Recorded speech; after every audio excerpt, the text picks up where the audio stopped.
Hey everyone, welcome back to the channel. So today we're going to dive in like the mechanical heart of a CLO, which is the compliance test. And these aren't just boring legal jargon that's found in an indenture. They are the active real-time rules that protect investors, dictate the manager's actions, and determine where cash flows every single month. So here's our roadmap. We'll start off with the two main pillars of compliance, which is over-collateralization and interest coverage test. We'll define them, show them how they're calculated, and then most importantly, we'll walk through what happens when the test is breached. And this is where I guess you could say the drama happens in the CLO world. So why do compliance tests exist? Um, So at the core, the compliance test exists for one primary reason. It's to protect the most senior AAA and AA note holders, right? They are the safeguards written into the deal's indenture that ensures the pool of loans back in the CLO is sufficient in both value and income to cover the debt obligations. These are the assets of the portfolio companies, right?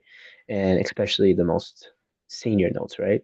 Think of them as tripwires or circuit breakers, if you will, and they essentially maintain the credit quality of the collateral pool, right? There are plethora of tests that are in indenture and legal jargon that the CLO has to comply with. That we'll get into in another video. Today, we're really going to focus on OC and IC tests. And of course, the waterfall, right? These compliance tests enforce the CLO's priority of payments, starting with the most senior and trickles down all the way to the equity, and they act as an early warning sign for trouble in a CLO, right? Okay, so the two key families of tests, if you will, like I mentioned before, um, all compliance tests falls into two families. And these are the over collateralization or OC test, and that is the test of the actual asset value of the loan pools. So simply put, it's the collateral we own, big enough and good enough, the quality to cover the debt we issued. Second, the interest coverage or the IC test. This is a test of cash flow. Is the interest income we're collecting from our loans sufficient to pay the interest we owe to our note holders? So OC test, right? See, the first bullet point is the ratio. This is the par value of the collateral loans divided by the balance of debt being tested.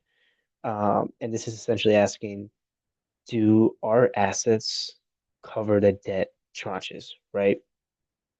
So let's zoom in more on the OC side. The formula it's very straightforward. It's the par value. It's the eligible collateral loans, which is divided by the balance of the specific debt transfer testing. So whether that's, AAA, triple B, whatever it may be.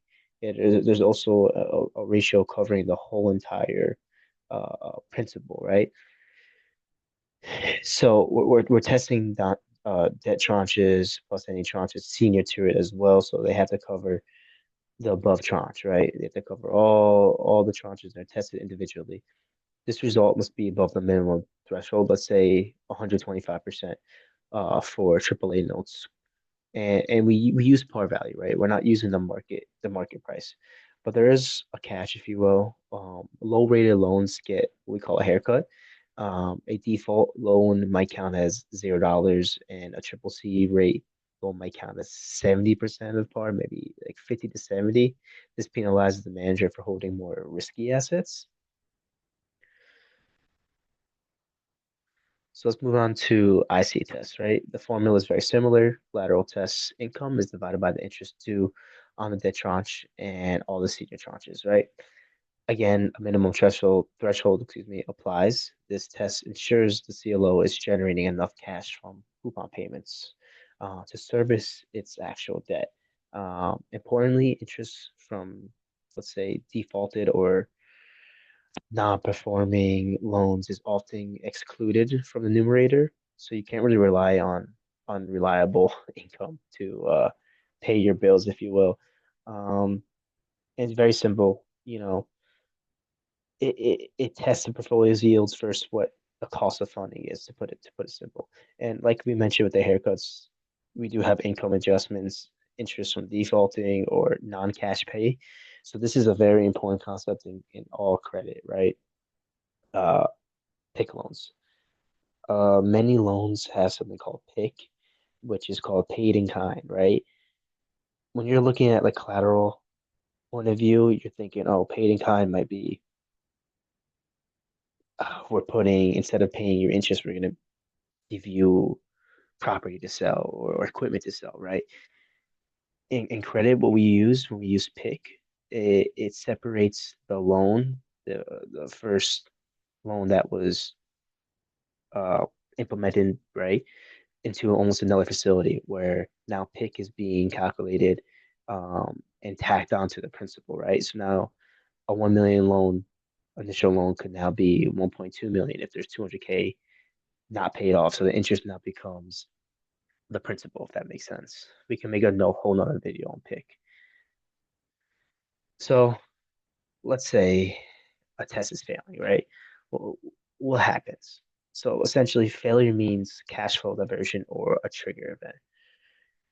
Yes and no, right? So the deal's priority payments changes dramatically when this happens. Instead of cash flowing down the waterfall to junior debt and equity, 100% of the cash available, both interest and principal, gets diverted to buy and pay down the most senior classes of notes until the test is cured. Um, why I said yes and no in the beginning is why if a test fails, it's not automatically cash diversion. It's not, oh, hell broke loose, all hell broke loose, and now we have to just pay down our principal to our note holders. That's not it. But if this does happen, the manager does have an impact. The fees are typically deferred, like management, whatever it may be, or they're reduced. Um, and the equity impact is distributions to equity holders are suspended indefinitely. So how to cure failing test? So what a CLO manager can do to fix a failing test, right? Like I mentioned before, it's not the end of the world if a test fails. Yes, it creates a trigger event, and it's very crucial to fix these tests, or a CLO can essentially default. Not the underlying loans, but the actual CLO portfolio, right? So they have essentially what we call a toolkit.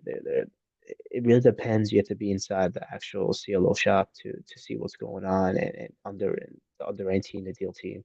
But a few options that they can sell risky, low price assets that are dragging down the OC test, right? Because a higher OC means that they are more high quality par loans, right? So with CLO managers, they could buy these high quality par loans to boost the pool's average price and rating. It's a classic move in like par building trades, selling loans at 90 cents on the dollar and buying a new one at par. And that instantly adds 10 cents of par value to the portfolio. In a severe case, ending the reinvestment period to start paying down his debt is a nuclear option. Like I said, that is last case. You don't want to end this reinvestment period because CLO manager is equipped to make these updates. You know, they're constantly buying and selling assets, whether it's at a discount, selling at a premium. So it's not something that CLO managers are, you know, I don't want to say scared of because they're constantly testing the compliance monthly for waterfall payments that happen quarterly, right? So a quick summary, just to wrap everything up. Remember, OC tests are about value. IC tests are about cash flow. They are active monthly checkups and they keep the CLO healthy. And when they're breached, the structure automatically shifts to either protecting your investors or, the CLO manager is making updates, right? They're resilient, right? So this isn't just a bug. It's a defining feature that gives CLOs their documented resilience, like I just mentioned, um, especially through economic cycles. Like in 2008, CLOs are extremely resilient, due to their uh, just ability to adapt and they're self-curing, right? So these tests are self-curing. They're self-healing.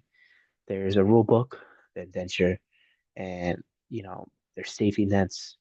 There's tests that are ran monthly, daily, and it just keeps the CLO healthy. Um, so that's it from my end. I'm really gonna dial in on more specific CLO topics. I think next video I'm gonna cover more quality, like collateral quality tests. You know, by matrix models, Wharf, weighted averages, all that good stuff. But if you guys have any comments, questions, concerns, feel free to leave a comment. Feel free to subscribe, like the video. But yeah, I appreciate your time. Thanks, guys.